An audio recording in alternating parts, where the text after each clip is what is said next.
Alors, c'est parti pour un nouveau chapitre. Nous revenons sur le calcul intégral.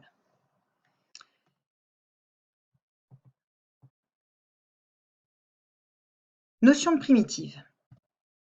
Si f est une fonction définie sur un intervalle i, une primitive de f sur i est une fonction grand F qui elle-même est dérivable et dont la dérivée f' de x est égale à f de x pour tout x de l'intervalle de définition. Exemple. La fonction définie par grand F de x égale 3x carré moins x plus 3 et grand G de x égale 3x carré moins x moins 4 sont toutes les deux des fonctions dérivables et lorsqu'on les dérive, on obtient 6x moins 1. Donc ce sont deux primitives de la fonction f définie par f de x égale 6x moins 1. La fonction grand F de x égale x moins 1 sur 2x plus 1, celle-ci est dérivable sur son ensemble de définitions, c'est-à-dire sur l'ensemble des réels pour lesquels le dénominateur est non nul.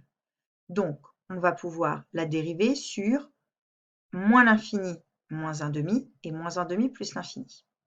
Si on s'intéresse à l'intervalle moins 1 demi plus l'infini seulement, ça va être une dérivée de la fonction f de x égale 3 sur 2x plus 1 au carré, tout simplement parce qu'on va placer u de x égale x moins 1 dont la dérivée va être 1, v de x égale 2x plus 1 dont la dérivée va être 2, et on va appliquer la formule u' v moins u v' sur v carré. Donc le v carré nous donne le 2x plus 1 au carré, u'v ça donne 1 fois 2x plus 1, moins uv', donc moins x moins 1 fois 2, ce qui nous donne les 3 du numérateur.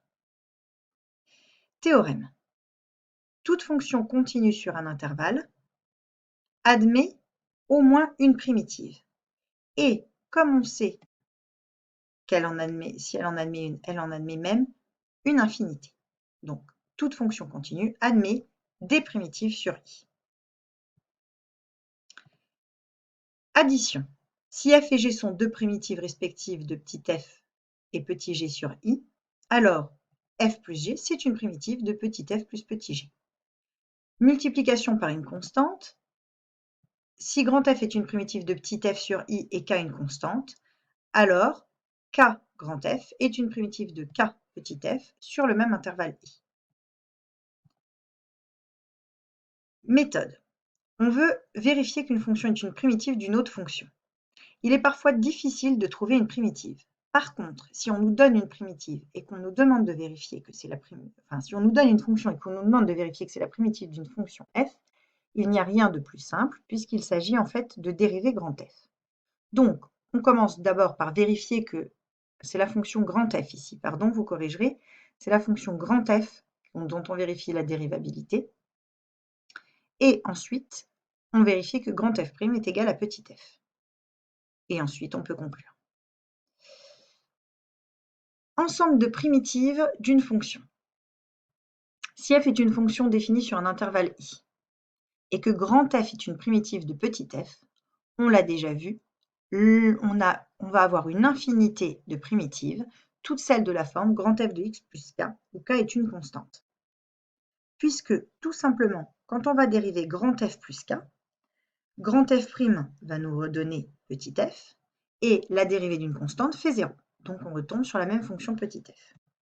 Si grand F et grand G sont deux primitives de petit f sur i, alors il existe un réel k tel que l'une s'exprime en fonction de l'autre, c'est-à-dire que grand G de x soit égal à f de x plus k.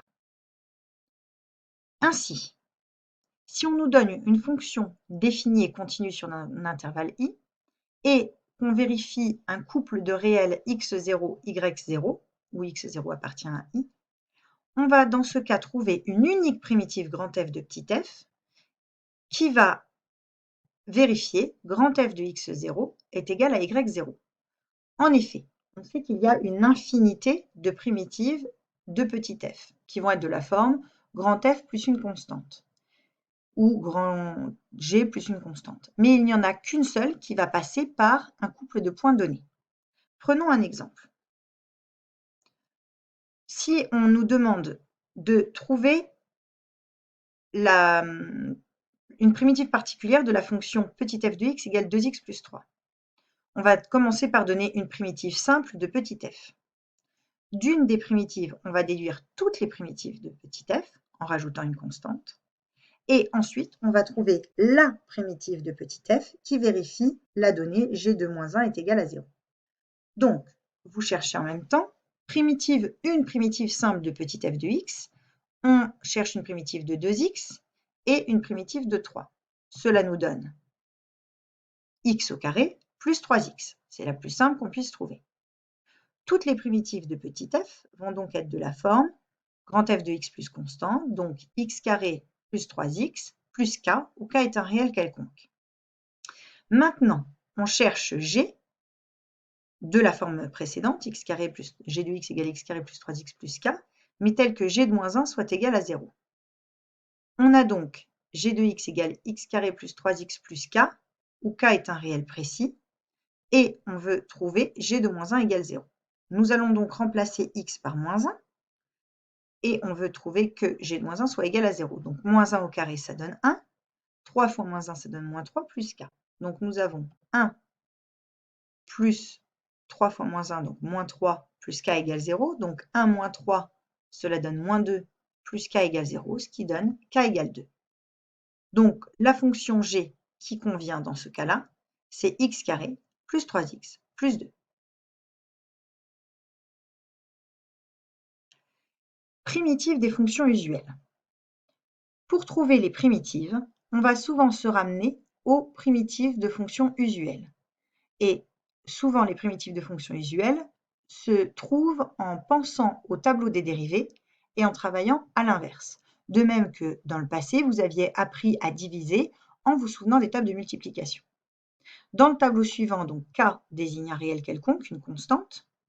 Donc si une fonction f de x est égale à une constante c, un réel c, alors une primitive, c'est grand f de x égale cx plus k.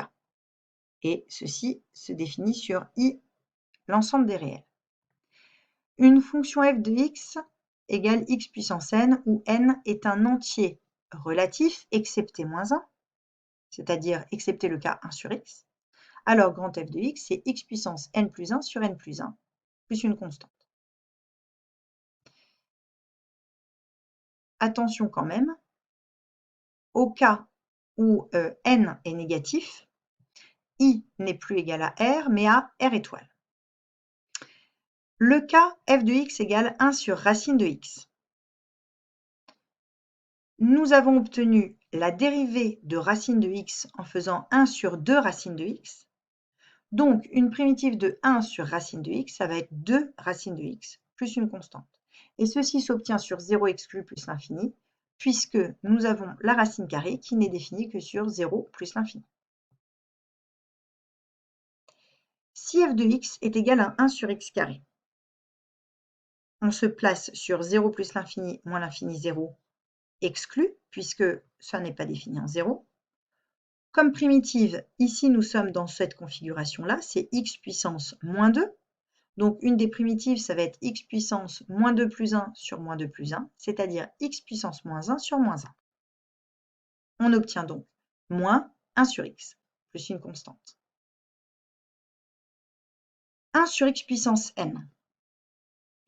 Ça peut aussi se voir comme x puissance moins n, où n est dans ce cas un entier naturel. On peut donc à nouveau utiliser cette configuration. Une des primitives, ça va être x puissance moins n plus 1 sur moins n plus 1. Cas un peu plus compliqué.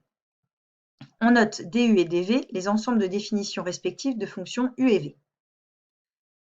C fois u', c'est-à-dire une constante fois la dérivée d'une fonction.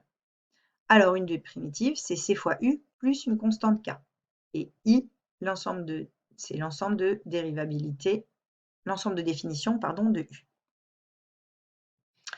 U' plus v', primitive, u plus v plus une constante. Et là, on va être sur l'ensemble de définition de u inter l'ensemble de définition de v, puisqu'il faut que les deux soient définis en même temps. Donc on cherche l'intersection de ces deux ensembles de définition. U' sur u carré.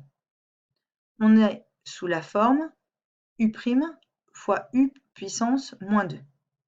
Donc on va faire u puissance moins 2 plus 1 sur moins 2 plus 1. Donc ça va nous donner u puissance moins 1 sur moins 1, donc moins 1 sur u. plus une constante. On travaille sur l'ensemble de définition de U, privé des x où le U de x s'annule, puisque sinon on aurait un 0 au dénominateur. Ensuite, ceci généralise en fait l'exemple précédent, U' fois U puissance n, où n est un entier relatif excepté moins 1. On a U' fois U puissance n. Quand on dérivait UN, on obtenait n U n-1 sur n-1, n U puissance n-1 fois U'. Donc là, si on a U' fois U puissance n, lorsqu'on fait une primitive, on augmente la puissance de 1, donc U puissance n plus 1, sur n plus 1, plus une constante. Mais il faut bien faire attention que ici, on ait l'apparition de la dérivée de la fonction U. Si n est positif, pas de problème, il s'agit juste de l'ensemble de définition de U. Par contre, si n est négatif, ça veut dire que le U se retrouve au dénominateur. Donc on va travailler sur l'ensemble de définition de U, privé des x tel que U de x soit nul. Sinon, on aurait U de x au dénominateur qui devient 0. Deux derniers cas de figure, U' sur racine de U. On inverse la dérivée de la fonction racine de U et on trouve que c'est donc 2 racines de U plus une constante. À nouveau, on travaille sur l'ensemble de définition de U, privé des x pour lesquels U de x est strictement négatif, puisque pour que racine de U soit définie, il faut que U de x soit strictement positif. Et enfin, U' fois E de U, c'est exponentielle de U plus une constante, puisque quand on va dériver exponentielle de U, on va obtenir U' E de U. Et là, l'ensemble de définition, c'est celui de U tout entier. Quelques exemples. La méthode générale, c'est on fait apparaître la formule dont on aura trouvé une idée dans le tableau précédent. On applique la formule et on adapte la réponse à la question en fonction des constantes qui sont en jeu. Nous allons voir des exemples ci en dessous. Primitive sur 0 plus l'infini de la fonction f. Donc 0 plus l'infini déjà, puisque il ne faut pas que ce soit défini en 0 à cause du dénominateur ici. Ici, nous avons une forme moins 1 sur 8x³ plus x carré. Donc nous sommes dans le cas d'une puissance qu'on peut écrire sous forme moins 1 huitième fois x puissance moins 3. Et donc une primitive, f étant continue, on admet au moins une primitive, donc même une infinité de primitives à une constante près. Une primitive de moins 1 sur 8x³, c'est vu pareil que moins 1 sur 8 fois x puissance moins 3. Donc d'après le tableau précédent, ça va donner moins 1 sur 8, x puissance moins 2 sur moins 2. On va simplifier toutes ces constantes, le moins 1 sur 8 fois le moins 1 sur moins 2, les moins s'annulent, on va avoir 1 16e, et le x puissance moins 2 devient x au carré au dénominateur.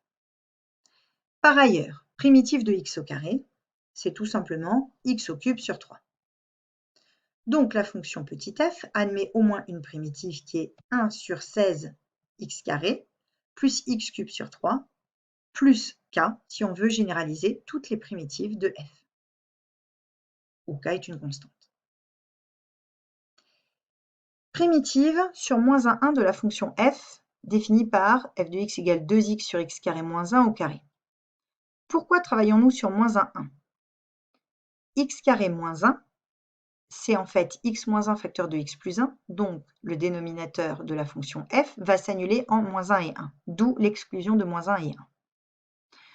Ici, nous avons 2x et au dénominateur x carré moins 1 sur 2. On constate que c'est une fonction qui est continue sur l'intervalle moins 1, 1, donc elle admet une et donc des primitives sur moins 1, 1.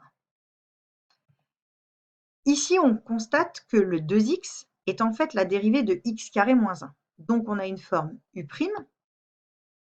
2x c'est u', et x carré moins 1 c'est notre fonction u. Donc en fait, comme on a x carré moins 1 au carré, ici on a u au carré. Si nous revenons dans le tableau précédent, nous sommes dans ce cas de configuration, u' sur u carré. On sait donc qu'une primitive est de la forme moins 1 sur u plus une constante. Donc, une des primitives, on a posé u de x égale x carré moins 1, c'est moins 1 sur x carré moins 1 sur u, plus une constante.